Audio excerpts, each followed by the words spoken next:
पहले अध्याय में सबसे जरूरी बात यह समझना है कि मैनिपुलेटर ताकत से नहीं, तुम्हारी प्रतिक्रिया से खेलता है। उसे तुम्हारा गुस्सा चाहिए, तुम्हारा डर चाहिए, तुम्हारी सफाई चाहिए। जब भी तुम ज्यादा एक्सप्लेन करने लगते हो, वह जीत के करीब पहुंच जाता है। इसलिए पहला रूल है, रिएक्शन कम करो। हर बात का जवाब देना जरूरी नहीं होता। चुप्पी कई बार सबसे खतरनाक हथियार बन जाती है। मैनिपुलेटर चाहता है कि तुम भावनाओं में बहो, लेकिन जब तुम शांत रहते हो, न्यूट्रल रहते हो, तो उसका दिमाग कंफ्यूज होने लगता है।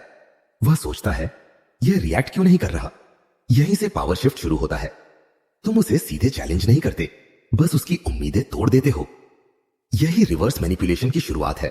एक और चाल जो मैनिपुलेटर इस्तेमाल करता है वह है अर्जेंसी। वह तुम्हें जल्दी फैसला लेने को मजबूर करता है। अभी नहीं किया तो सब खत्म हो जाएगा। अगर तुमने यह नहीं माना तो यहां तुम्हें रुकना है, समय मांगना सीखो, कहना सीखो, मुझे सोचने दो। जैसे ही तुम समय लेते हो, उसका दबाव कमजोर पड़ता है। मैनिपुलेटर को कंट्रोल का नशा होता है। जब उसे लगे कि वह तुम्हारे दिमाग में घुस चुका है, तभी वह ज्यादा एग्रेसिव होता है। लेकिन जब तुम अपने बाउंड्रीज क्लियर रखते हो, बिना गुस्से के, बिना बहस के, तो वह खुद असुरक्षित महसूस करने लगता है। याद रखो, उसे जीतने के लिए तुम्हें लड़ना नहीं है, बस उसका खेल खेलने से मना करना है। सबसे खतरनाक मैनिपुलेशन गिल्ट से होती है। वह तुम्हें यह महसूस कराता है कि तुम सेल्फिश हो, इनसेंसिटिव हो, गलत हो। यहां खुद से एक सवाल पूछो, क्या यह सच में मेरी जिम्मेदारी है? अगर जवाब साफ नहीं है तो गिल्ट एक्सेप्ट मत करो। मैनिपुलेटर को गिल्ट फ्यूल देता है। जैसे ही तुम गिल्ट छोड़ते हो, उसकी पकड़ ढीली हो जाती है। इस अध्याय का कोर यही है, खुद को ऑब्जर्व करना। जब भी तुम्हें अनईजी लगे, कंफ्यूज लगे, ड्रेन्ड लगे, समझ जाओ कि कुछ गलत है। तुम्हारा दिमाग बहुत इंटेलिजेंट है, बस तुम उसे सुनना भूल गए हो। मैनिपुलेशन तभी काम करती है जब तुम अपने इंस्टिंक्ट्स को इग्नोर करते हो। आगे के अध्यायों में तुम और गहरे टैक्टिक्स सीखोगे, कैसे मैनिपुलेटर को मिरर किया जाए, कैसे उसकी चालों को एक्सपोज किए बिना न्यूट्रल किया जाए, और कैसे बिना कन्फ्रंटेशन के खुद को डोमिनेंट पोजीशन में लाया जाए। लेकिन इसकी नींव यही है, शांत दिमाग, कम रिएक्शन और साफ बाउंड्रीज। अगर तुम्हें यह समझ में आ रहा है, अगर तुम खुद को इन सिचुएशन से जुड़ा हुआ महसूस कर रहे हो, तो इस वीडियो को लाइक करो और चैनल को सब्सक्राइब करो। यहां हम दिमाग के उन कोनों में उतरते हैं जहां सच छुपा होता है। और कमेंट में जरूर बताना, क्या तुम कभी किसी मैनिपुलेशन का शिकार हुए हो? आगे के अध्याय तुम्हें और ज्यादा मजबूत बनाने वाले हैं। Hidden intentions. हर मैनिपुलेशन की जड़ में एक चीज छुपी होती है, इरादा। जो दिखता है वह असली नहीं होता, जो कहा जाता है वह पूरा सच नहीं होता। मैनिपुलेटर कभी सीधे हमला नहीं करता। वह मुस्कान के पीछे मदद के नाम पर सलाह के रूप में अपना असली खेल शुरू करता है। अगर तुम सिर्फ शब्दों को सुनते हो तो फंस जाओगे, लेकिन अगर तुम इरादों को पढ़ना सीख लो तो खेल वहीं पलट जाता है। मैनिपुलेटर हमेशा खुद को हार्मलेस दिखाने की कोशिश करता है।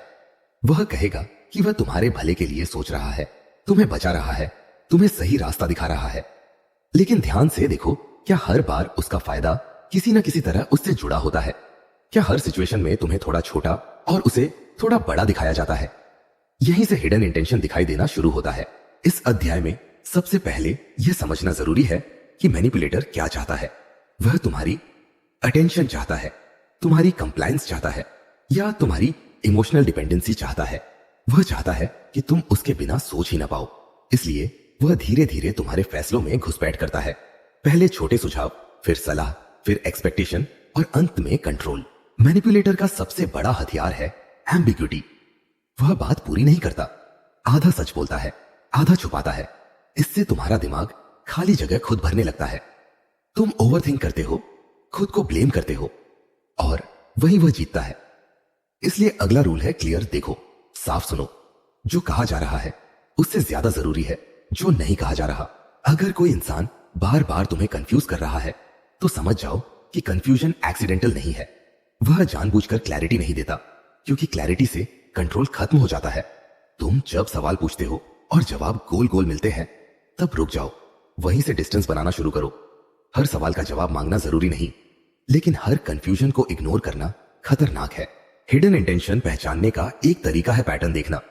एक घटना को मत देखो, कई घटनाओं को जोड़ो। क्या हर बार आउटकम वही होता है? क्या हर बार तुम कॉम्प्रोमाइज करते हो? क्या हर बार तुम्हें खुद को एडजस्ट करना पड़ता है? अगर हां, तो यह कोइंसिडेंस नहीं है, यह डिजाइन है। मैनिपुलेटर अक्सर खुद को विक्टिम दिखाता है।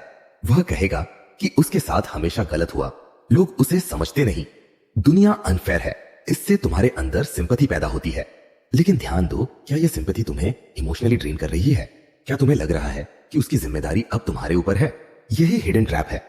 सिंपैथी जब रिस्पॉन्सिबिलिटी बन जाए तो मैनिपुलेशन शुरू हो चुकी होती है। एक और सटल इरादा होता है टेस्टिंग। वह तुम्हें टेस्ट करता है, देखता है कि तुम कितना झुकते हो, कितनी जल्दी अग्री करते हो, कितना गिल्ट लेते हो। अगर तुम हर बार टेस्ट पास करने की कोशिश करते हो तो वह लेवल बढ़ाता जाएगा, लेकिन अगर तुम न्यूट्रल रहते हो तो उसका सिस्टम गड़बड़ा जाता है। उसे जवाब नहीं, प्रतिक्रिया चाहिए होती है। जब प्रतिक्रिया नहीं मिलती तो इरादा बेकार हो जाता है। इस स्टेज पर तुम्हें अपने अंदर क्लैरिटी बनानी होती है। खुद से पूछो, मुझे क्या चाहिए? मेरी बाउंड्री कहां है? मैं किस पॉइंट के बाद अनकंफर्टेबल हो जाता हूं? जब तक तुम्हें खुद का जवाब नहीं पता, तब तक कोई और तुम्हारे लिए जवाब लिखता रहेगा। मैनिपुलेटर को सबसे ज्यादा डर होता है अवेयरनेस से। जैसे ही तुम्हें उसके हिडन इंटेंशन दिखने लगते हैं, वह या तो गुस्सा करेगा या स्वीट बन जाएगा। दोनों ही संकेत है कि तुम सही दिशा में हो। गुस्सा तब आता है जब कंट्रोल खिसकता है, और स्वीटनेस तब आती है जब वह कंट्रोल वापस चाहता है। यहां तुम्हें इमोशनली डिटैच्ड रहना सीखना है। इसका मतलब कोल्ड बनना नहीं है, इसका मतलब कॉन्शियस बनना है। हर शब्द को दिल पर मत लो, हर जेस्चर को सच मत मानो। ऑब्जर्व करो, देखो कि एक्शन और इंटेंशन अलाइन कर रहे हैं या नहीं। इस अध्याय का सार यही है, जो दिख रहा है उस पर मत रुको, जो महसूस हो रहा है उसे इग्नोर मत करो। तुम्हारी डिस्कंफर्ट एक सिग्नल है, वीकनेस नहीं। हिडन इंटेंशन पहचानना कोई मैजिक नहीं है, यह प्रैक्टिस है। जितना तुम शांत रहोगे उतना साफ दिखेगा, और जब साफ दिखने लगे तब मैनिपुलेशन अपने आप कमजोर पड़ने लगती है। आगे के अध्यायों में तुम सीखोगे कि जब इरादा दिखने लगे तब अगला कदम क्या होना चाहिए, कैसे बिना एक्सपोज किए, बिना ड्रामा के पूरा पावर बैलेंस अपने हाथ में लिया जाता है। यहां से खेल और गहरा होने वाला है। Control loop. मैनिपुलेटर का असली खेल एक लूप पर चलता है, एक ऐसा चक्र जिसमें तुम फंसते चले जाते हो और तुम्हें पता भी नहीं चलता। यह लूप बाहर से ड्रामा जैसा नहीं दिखता, यह बहुत शांत, बहुत नॉर्मल लगता है। रोज की बातें, छोटी छोटी एक्सपेक्टेशंस, हल्का सा दबाव, और फिर वही पुराना पैटर्न। यही कंट्रोल लूप है। कंट्रोल लूप की शुरुआत हमेशा सॉफ्ट होती है। पहले वो तुम्हें स्पेशल फील कराता है। तुम्हें लगता है कि यह इंसान तुम्हें समझता है, तुम्हारी वैल्यू करता है। फिर धीरे धीरे वह तुम्हारी आदतों में घुसता है। कब बात करनी है, कैसे रिएक्ट करना है, किस बात पर गिल्ट लेना है।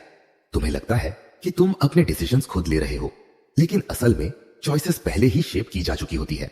इस लूप का पहला हिस्सा होता है इमोशनल ट्रिगर। वह कुछ ऐसा कहता या करता है जिससे तुम्हारे अंदर डर, गिल्ट या क्रेविंग पैदा हो।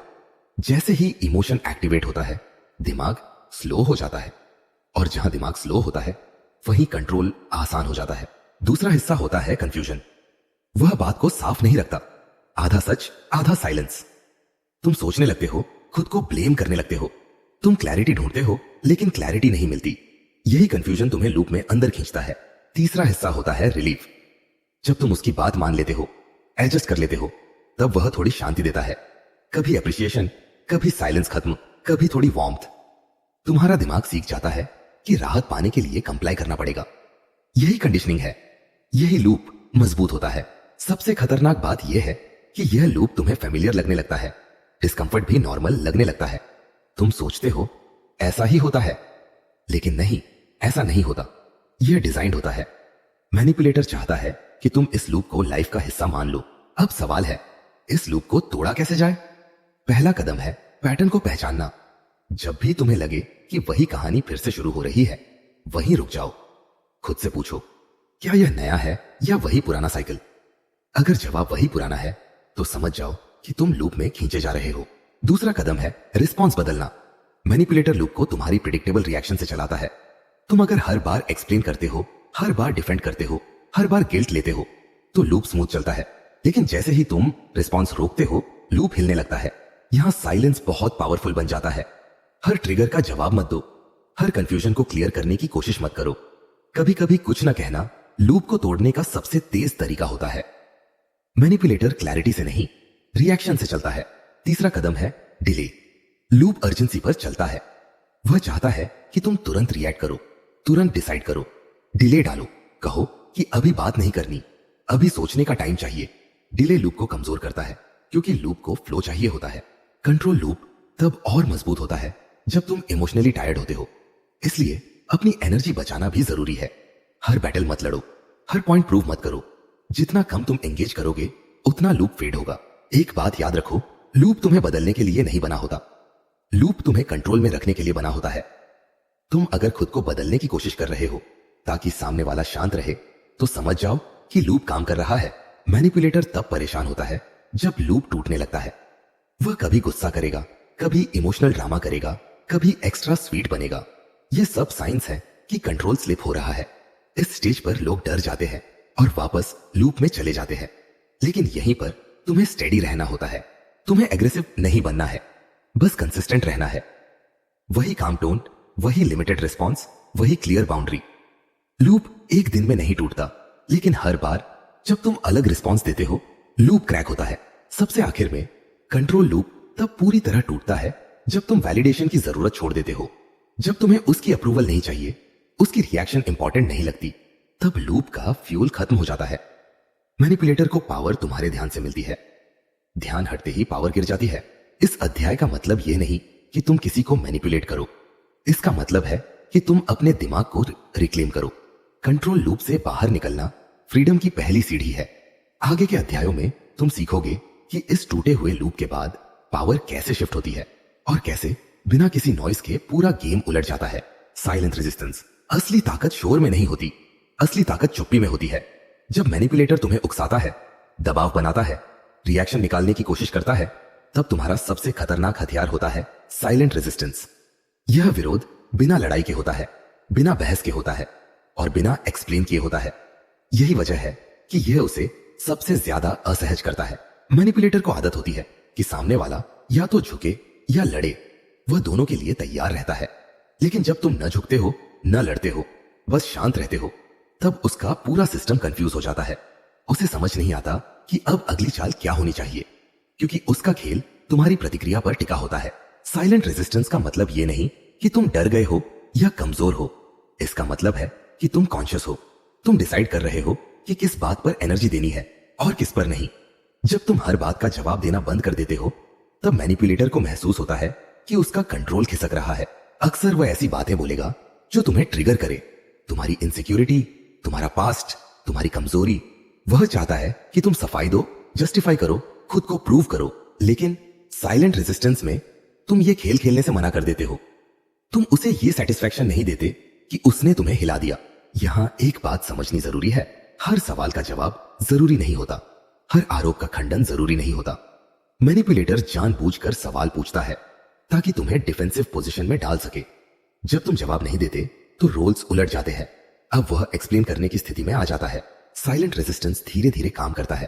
पहले उसे लगेगा कि तुम इग्नोर कर रहे हो, फिर उसे गुस्सा आएगा, फिर वह स्वीट बनेगा, फिर ड्रामा करेगा। यह सब साइंस है कि तुम्हारी चुप्पी असर कर रही है। इस स्टेज पर सबसे बड़ी गलती लोग ये करते हैं कि टूट जाते हैं और बोल पड़ते हैं। लेकिन अगर तुम स्टेडी रहे तो पावर शिफ्ट अपने आप होता है। इस रेजिस्टेंस का एक हिस्सा है मिनिमल रिस्पॉन्स, मतलब जब बोलना जरूरी हो तब भी बहुत कम बोलना, सीधा, सिंपल, बिना इमोशन, न ज्यादा एक्सप्लेनेशन, न जस्टिफिकेशन। मैनिपुलेटर को लंबे जवाब पसंद होते हैं क्योंकि वही उसे पकड़ देते हैं, छोटे जवाब उसे भूखा छोड़ देते हैं। एक और हिस्सा है इमोशनल न्यूट्रलिटी। इसका मतलब यह नहीं कि तुम अंदर से कुछ महसूस नहीं कर रहे, इसका मतलब है कि तुम बाहर से उसे दिखा नहीं रहे। तुम्हारा चेहरा शांत, आवाज स्टेडी, बॉडी लैंग्वेज रिलैक्स्ड। जब बाहर कुछ नहीं दिखता तो वह अंदर घुस नहीं पाता। साइलेंट रेजिस्टेंस बाउंड्री बनाता है बिना बाउंड्री बोले। तुम कह नहीं रहे कि यह मत करो, लेकिन तुम अलाउ भी नहीं कर रहे। यही वजह है कि यह रेजिस्टेंस ज्यादा पावरफुल होता है, क्योंकि इसमें कोई कन्फ्रंटेशन नहीं, कोई ड्रामा नहीं। मैनिपुलेटर को क्लैरिटी से डर लगता है, लेकिन उससे भी ज्यादा डर उसे अनप्रेडिक्टेबिलिटी से लगता है। जब तुम साइलेंट रहते हो, वह तुम्हें रीड नहीं कर पाता। उसे नहीं पता चलता कि तुम क्या सोच रहे हो। यही अनसर्टेनिटी उसे असहज करती है। यह रेजिस्टेंस तुम्हें भी बदलता है। तुम अंदर से मजबूत होने लगते हो। तुम्हें एहसास होता है कि तुम्हें हर किसी को खुश रखने की जरूरत नहीं, तुम्हें हर गलत बात को सही करने की जिम्मेदारी नहीं। यह रियलाइजेशन बहुत फ्रीइंग होती है। एक समय आएगा जब मैनिपुलेटर तुम्हारी चुप्पी को वीकनेस समझेगा, वह प्रेशर बढ़ाएगा, लेकिन यह उसकी आखिरी कोशिश होती है। अगर तुम यहां भी शांत रहे तो उसका मास गिरने लगता है, क्योंकि कंट्रोल बिना नॉइस के नहीं टिकता। साइलेंट रेजिस्टेंस का सबसे बड़ा फायदा यह है कि इसमें तुम गलत नहीं बनते, तुम अक्यूज नहीं कर रहे, तुम अटैक नहीं कर रहे, इसलिए वह तुम्हें विलेन भी नहीं बना पाता।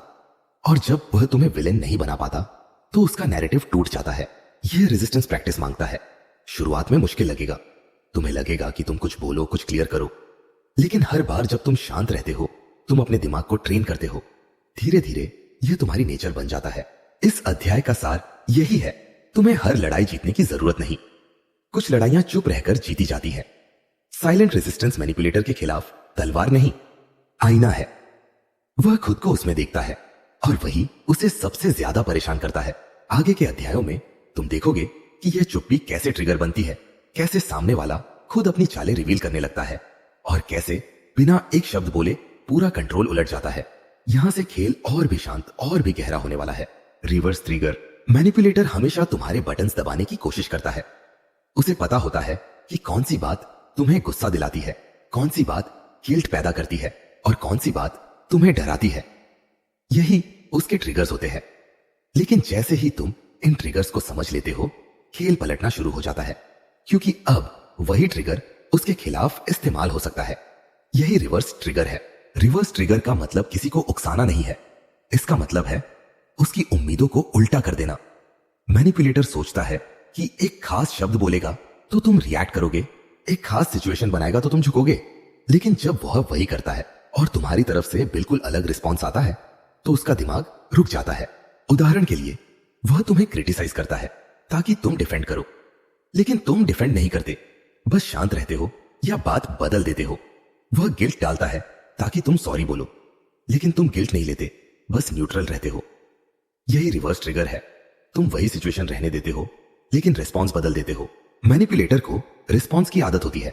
जब रिस्पॉन्स नहीं मिलता तो उसका ट्रिगर उल्टा पड़ता है।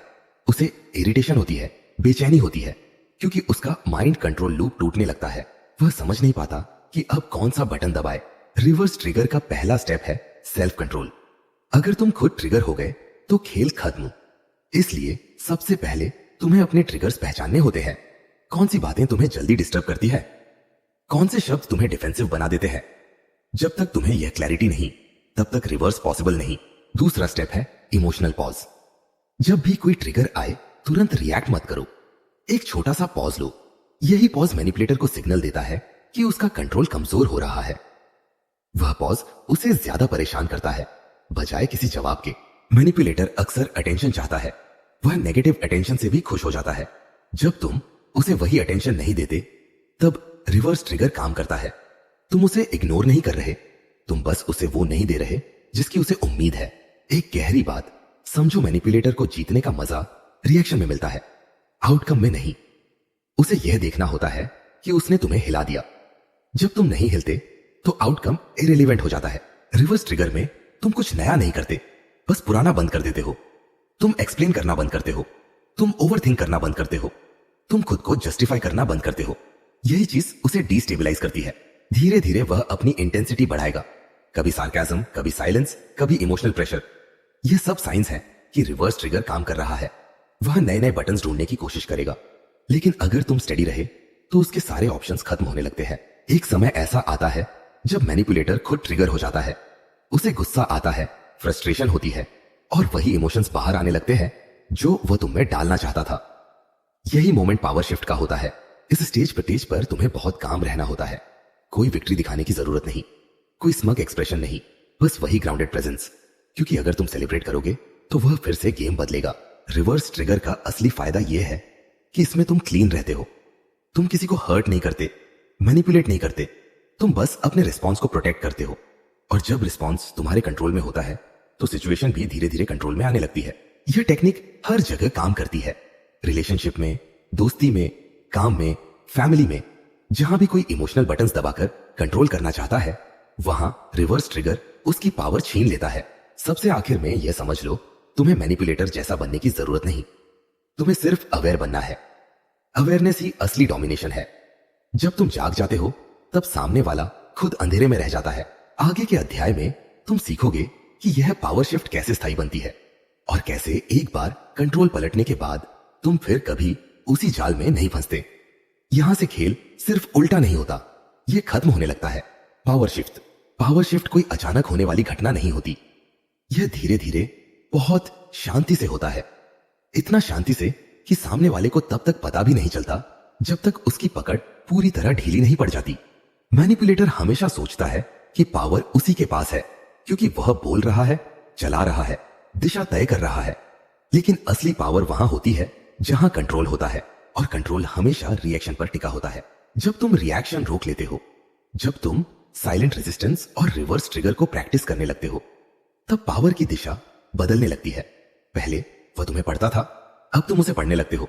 पहले वह तय करता था कि तुम कैसा महसूस करोगे, अब वह खुद अनश्योर हो जाता है कि वह क्या महसूस कर रहा है।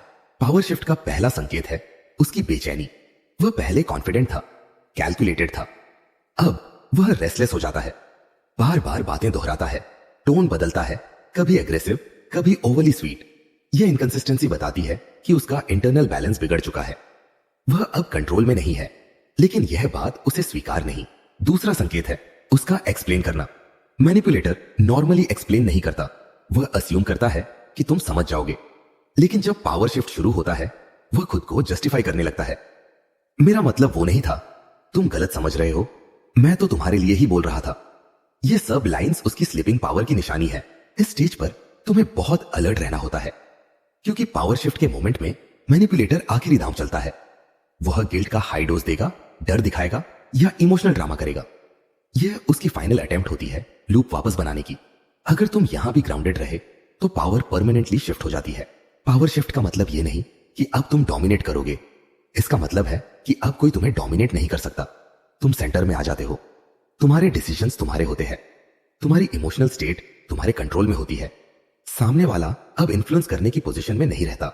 एक गहरी बात समझो, मैनिपुलेटर हमेशा स्ट्रेंथ से नहीं, वीकनेस से कंट्रोल करता है। जैसे ही तुम्हारी वीकनेस उसकी पहुंच से बाहर जाती है, उसकी पावर अपने आप खत्म हो जाती है। तुम्हें स्ट्रांग दिखने की जरूरत नहीं, बस अनअवेलेबल होना काफी है। इस फेज में तुम्हारी बॉडी लैंग्वेज भी बदलती है। तुम डिफेंसिव नहीं रहते, तुम्हारी आंखों में अर्जेंसी नहीं होती, तुम्हारी आवाज स्टेडी होती है। यह सब सबकॉन्शियस लेवल पर सामने वाले को सिग्नल देता है कि हायरार्की बदल चुकी है। मैनिपुलेटर इस बदलाव को फील करता है, इसलिए वह कभी तुम्हें प्रोवोक करेगा, कभी प्रेज करेगा। दोनों का मकसद एक ही होता है, तुम्हें फिर से प्रेडिक्टेबल बनाना। लेकिन अगर तुम प्रेज से भी नहीं हिलते और प्रोवोकेशन से भी नहीं, तो उसका फ्रेमवर्क कोलैप्स करने लगता है। पावर शिफ्ट के बाद एक इंटरेस्टिंग चीज होती है, रोल्स रिवर्स हो जाते हैं। अब वह तुम्हारी अवेलेबिलिटी चेक करता है, वह नोटिस करता है कि तुम रिप्लाई कब करते हो, कैसे करते हो, वही काम जो पहले तुम करते थे। यही साइकोलॉजिकल रिवर्सल है। लेकिन यहां ईगो मत लाना, ईगो पावर को अनस्टेबल बना देता है। तुम शांत रहो, ग्राउंडेड रहो। पावर का सबसे प्योर फॉर्म साइलेंस होता है। जब तुम्हें कुछ प्रूव नहीं करना होता, तब तुम सबसे पावरफुल होते हो। इस स्टेज पर डिस्टेंस भी अपने आप बनता है, या तो वह खुद पीछे हट जाता है या इंटरेक्शन शैलो हो जाती है। दोनों ही तुम्हारे लिए सेफ है, क्योंकि मैनिपुलेटर के साथ हेल्थी डेप्थ संभव नहीं होती। पावर शिफ्ट का सबसे बड़ा फायदा यह है कि तुम्हें क्लैरिटी मिल जाती है। अब तुम क्लियरली देख पाते हो कि कौन तुम्हारे साथ जेन्युइन है और कौन सिर्फ कंट्रोल चाहता था। यह क्लैरिटी फ्यूचर के लिए शील्ड बन जाती है। एक समय ऐसा आएगा जब मैनिपुलेटर तुम्हें नॉर्मल ट्रीट करने की कोशिश करेगा, जैसे कुछ हुआ ही नहीं। यह रीसेट अटेम्प्ट होती है। यहां भी same rule, no reaction, no celebration. तुम बस कंसिस्टेंट रहो। कंसिस्टेंसी पावर को स्थिर बनाती है। इस अध्याय का सार यही है, पावर छीनी नहीं जाती, पावर दी जाती है। जब तुम रिएक्शन देना बंद करते हो, वैलिडेशन देना बंद करते हो, अवेलेबिलिटी देना बंद करते हो, तब पावर अपने आप वापस तुम्हारे पास आ जाती है। आगे के अध्यायों में तुम सीखोगे कि इस शिफ्टेड पावर को कैसे प्रोटेक्ट किया जाए, कैसे कॉग्निटिव मिरर का इस्तेमाल करके सामने वाले को खुद से टकराया जाए, और कैसे बिना किसी लड़ाई के पूरी गेम हमेशा के लिए खत्म कर दी जाए। Cognitive mirror. मैनिपुलेटर दूसरों को नहीं देखता, वह सिर्फ खुद को देखता है। उसकी हर चाल, हर शब्द, हर स्ट्रैटेजी उसी के दिमाग का रिफ्लेक्शन होती है। कॉग्निटिव मिरर का मतलब है उसे वही दिखाना जो वह है, बिना बोले, बिना एक्यूज किए, बिना एक्सपोज किए। यह टेक्निक उसे अंदर से हिला देती है, क्योंकि पहली बार वह अपने ही पैटर्न से टकराता है। जब तुम कॉग्निटिव मिरर इस्तेमाल करते हो, तब तुम उसकी भाषा, उसकी इंटेंसिटी, उसके इमोशनल डिस्टेंस को बहुत सटली रिफ्लेक्ट करते हो। तुम ना ज्यादा देते हो, ना ज्यादा लेते हो। जितना वह इन्वेस्ट करता है, उतना ही तुम वापस देते हो। यह बैलेंस मैनिपुलेटर के लिए अनकंफर्टेबल होता है, क्योंकि वह इम्बैलेंस पर जीता है। मैनिपुलेटर को या तो ऊपर रहना पसंद है या नीचे। इक्वल ग्राउंड उसे बेचैन करता है। जब तुम न चेस करते हो न विड्रॉ करते हो, बस न्यूट्रल रहते हो, तब उसे लगता है कि उसका रोल अनडिफाइंड हो गया है। वह समझ नहीं पाता कि अब वह कहां खड़ा है। कॉग्निटिव मिरर में सबसे जरूरी चीज है टोन मैचिंग। अगर वह कोल्ड है तो तुम भी कोल्ड रहो, अगर वह वेग है तो तुम भी वेग रहो, अगर वह स्लो रिस्पॉन्ड करता है तो तुम भी जल्दी मत करो। यह सब जानबूझकर नहीं, नेचुरल फ्लो में होना चाहिए। ओवर एक्टिंग मिरर को तोड़ देती है। इस टेक्निक का मैजिक यह है कि मैनिपुलेटर खुद को तुम्हारे बिहेवियर में देखने लगता है। उसे वही फीलिंग आती है जो वह दूसरों को देता रहा है, confusion, uncertainty, lack of control. और क्योंकि उसे यह फीलिंग पसंद नहीं, वह इंटरनली डिस्टेबलाइज हो जाता है। एक पॉइंट पर वह तुम्हें बोलेगा, तुम बदल गए हो। यही सबसे बड़ा प्रूफ है कि कॉग्निटिव मिरर काम कर रहा है। तुम बदले नहीं हो, तुम बस उसकी रियलिटी उसे वापस दिखा रहे हो। और सच अक्सर अनकंफर्टेबल होता है। कॉग्निटिव मिरर में तुम सवाल नहीं पूछते, स्टेटमेंट्स नहीं देते, तुम बस प्रेजेंस मेंटेन करते हो। काम, steady, detach presence. Manipulator presence से डरता है क्योंकि प्रेजेंस में इल्यूजन नहीं टिकती। यह टेक्निक कॉन्फ्रंटेशन से ज्यादा पावरफुल है क्योंकि कॉन्फ्रंटेशन में वह डिफेंसिव बन जाता है, लेकिन मिरर में वह खुद से भाग नहीं पाता। उसे अपने ही बिहेवियर का सामना करना पड़ता है। एक सर्टल शिफ्ट यहां होता है। वह वैलिडेशन ढूंढने लगता है। वह चाहता है कि तुम पहले जैसे रिएक्ट करो, लेकिन जब तुम नहीं करते तब उसे लगता है कि उसने कुछ खो दिया है। यही लॉस ऑफ कंट्रोल उसे अंदर से कमजोर करता है।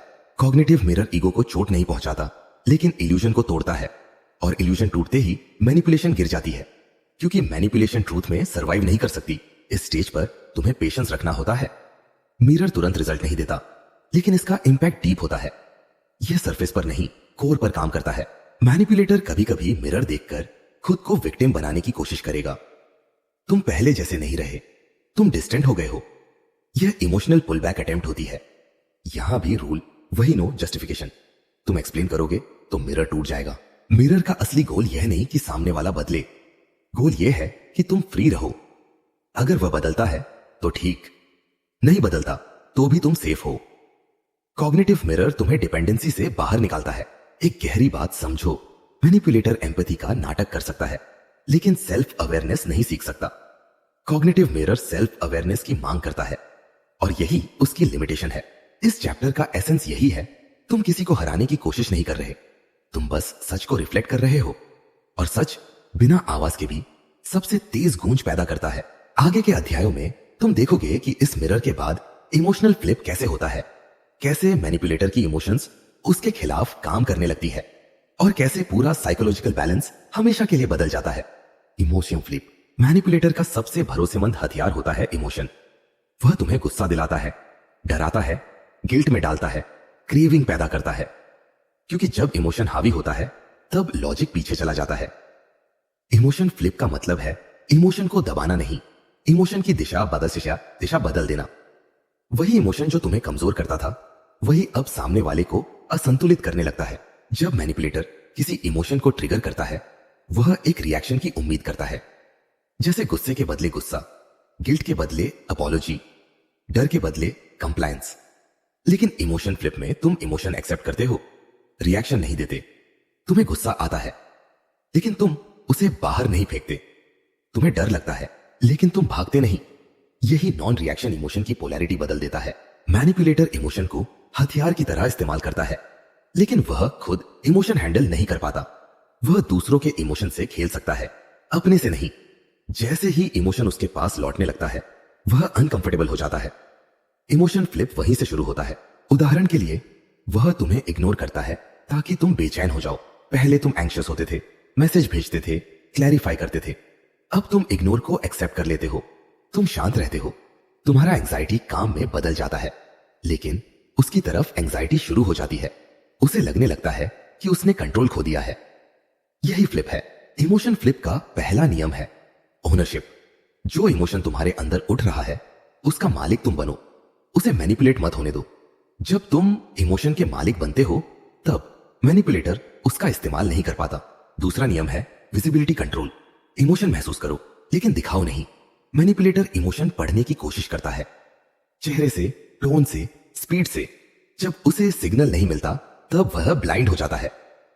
ब्लाइंड मैनिपुलेटर गलत चाल चलता है। तीसरा नियम है टाइमिंग। रिएक्शन डिले करो।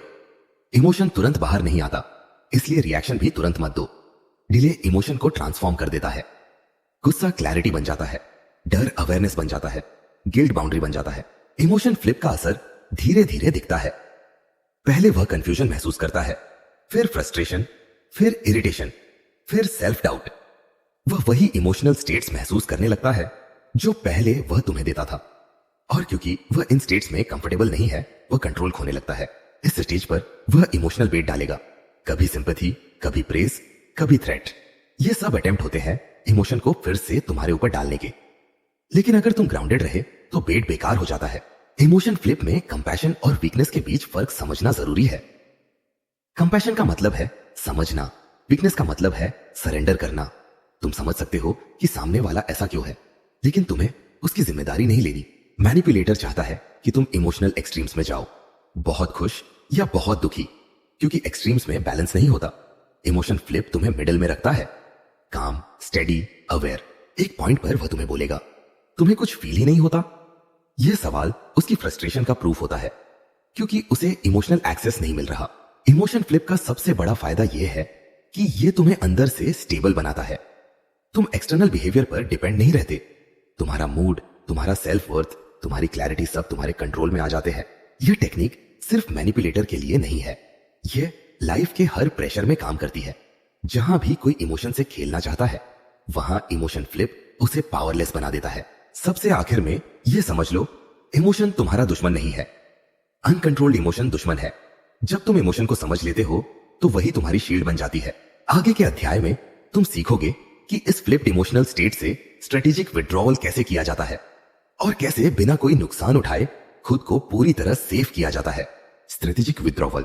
स्ट्रेटेजिक विड्रॉवल का मतलब भागना नहीं है, इसका मतलब है सही समय पर पीछे हटना, ताकि सामने वाला खुद आगे बढ़कर गलती करे। मैनिपुलेटर हमेशा प्रॉक्सिमिटी चाहता है, तुम्हारी मौजूदगी, तुम्हारा ध्यान, तुम्हारी एनर्जी।